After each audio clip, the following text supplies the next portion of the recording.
pada hari ini. Pada hari ini kita akan melakukan podcast yang mengenai tema kebutuhan manusia dan suku Toraja. Di sini perkenalkan saya Rizky dan ada teman-teman saya. Halo, nama saya Tanika Felicia. Halo, nama aku Kezian India. Halo, nama saya Kati Nurjana. Halo, aku Suci Lestari. Halo, nama saya Hafiz Aziz. Oke, baiklah. Selanjutnya kita akan masuk saja ke materinya. Jadi pada materinya itu ada kebutuhan manusia dan suku Toraja. Di kebutuhan manusia itu ada beberapa jenis. Salah satunya itu yang pertama berdasarkan tingkat intensitas, yaitu ada kebutuhan primer, sekunder, dan tersier. Betul banget, kalau primer itu kan kebutuhan pokok ya, kayak makanan, pakaian, dan tempat tinggal. Nah, semua orang itu pasti butuh itu dong.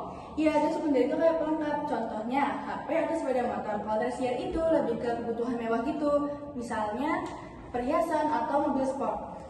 Menariknya nih, kalau kita hubungkan dari suku Toraja dengan kebutuhan primer itu mereka selain makan dan minuman juga ada budaya khusus, rumah adat toko dan contohnya.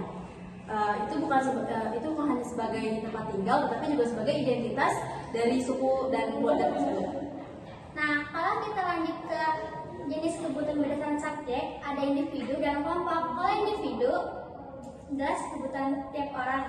Nah, contohnya kayak aku butuh belajar nih buat ujian besok. Tapi kalau kelompok kayak masyarakat Toraja punya kebutuhan bareng-bareng untuk melestarikan upacara adat Rambu Solo atau Rambu Tukar. Bener banget. Upacara adat itu nggak bisa dilakukan sendirian, harus ada kerjasama kelompok. Di situ jadi kebutuhan bersama untuk menjaga tradisi. Baik, jadi teman-teman semua yang di sini udah paham kan berdasarkan tingkat intensitas? Oke, kalau udah paham kita lanjut aja yang selanjutnya itu berdasarkan waktu, yaitu ada kebutuhan sekarang dan kebutuhan yang akan datang.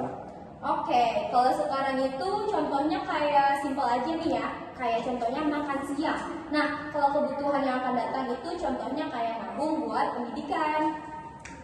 Di Toraja juga gitu. Mereka sekarang tuh butuh bahan makanan sehari-hari, tapi mereka juga mikirin kebutuhan upacara adat di masa depan. Jadi biasanya keluarga menyiapkan ternak kerbau atau babi di jauh-jauh hari. Terus ada kebutuhan berdasarkan sifat, dibagi menjadi jasmani dan rohani. Kalau jasmani itu contohnya sebagai olahraga, makan yang sehat. Terus kalau misalnya sifat sebagai rohani itu sebagai itu batin ya, kayak beribadah dan mencari ketenangan. Nah, di masyarakat Toraja, kebutuhan rohaninya juga kuat banget loh. Mereka punya sistem kepercayaan dan juga banyak yang beragama Kristen. Jadi kebutuhan spiritual itu sama pentingnya dengan kebutuhan jasmani. Nah, jangan lupa juga ada faktor-faktor yang mempengaruhi kebutuhan. Yang pertama, lingkungan. Orang Toraja tinggalnya di pegunungan, jadi kebutuhannya beda dengan orang di kota. Mereka itu lebih butuh lahan pertanian, ternak, dan rumah adat yang tahan iklim. Itu ada di agama. Maksudnya agama di sini itu bagian dari sesuatu hal yang mengaruhi pola kebutuhan dan yang termasuk ke dalam pelaksanaan ritual. Nah, terus juga ada adat istiadat. Adat Toraja kan kuat banget nih ya, bahkan sampai sekarang. Nah, adat menentukan kebutuhan mereka, kayak perlengkapan upacara adat gitu.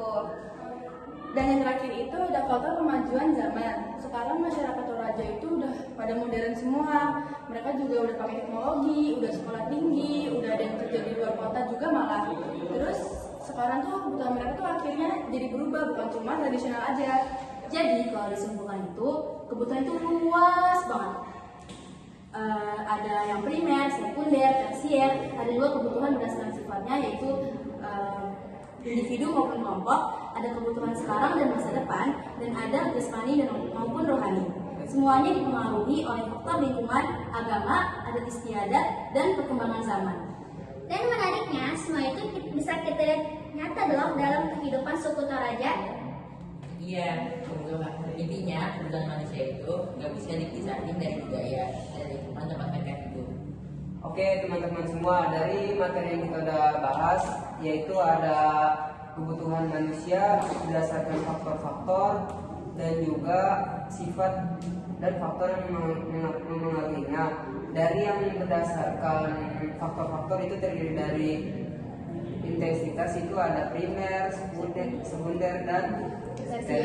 Selanjutnya ada berdasarkan waktu, yaitu sekarang dan masa yang akan datang. selanjutnya juga ada yang berdasarkan sifat, yaitu jasmani dan rohani.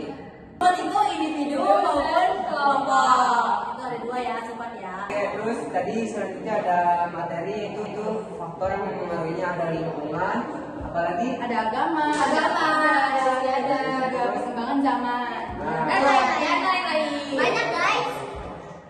selanjutnya kita di sini ingin ngomong-ngomong mengenai suku Toraja. Apa Iya, yang betul. kalian ketahui tentang suku Toraja sih?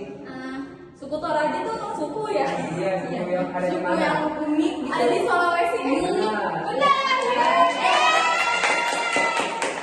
Keren Suci. Benso.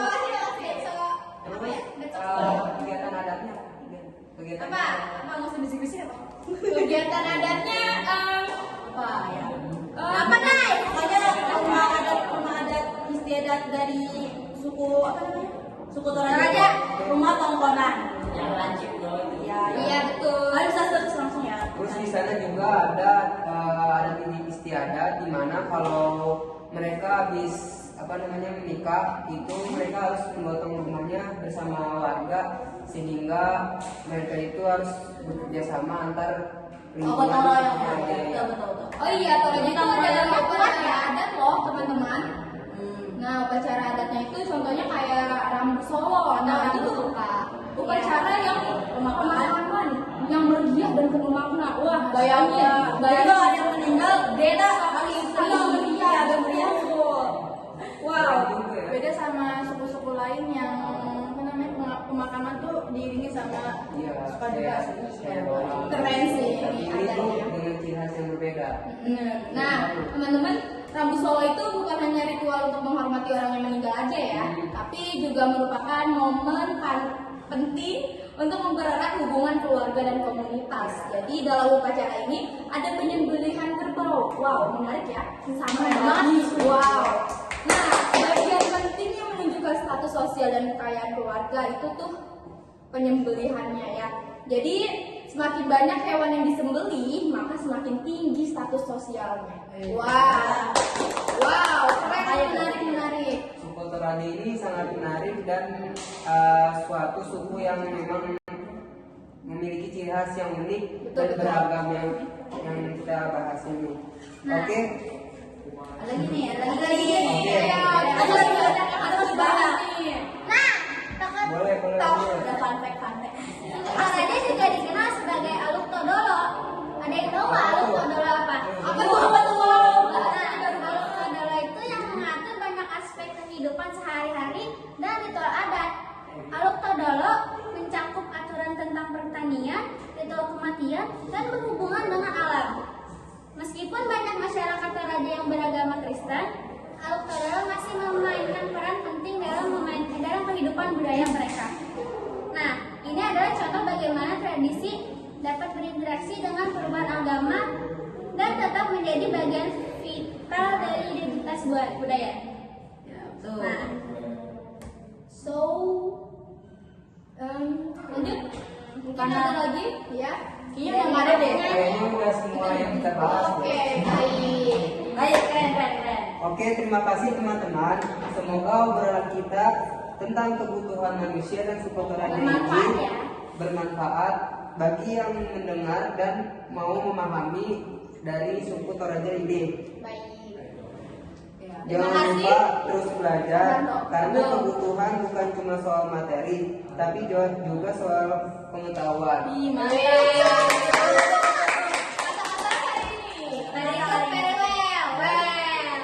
Dari podcast kelompok kami cukup sekian. Apabila ada kesalahan Mohon dan dimaafkan. kekurangan dari informasi yang kita kumpulkan, karena kita juga masih belajar tentang materi ini dan suku Toraja ini. Baiklah, sekian dari kami. Terima kasih sudah menonton. Terima kasih sudah menonton. Jangan lupa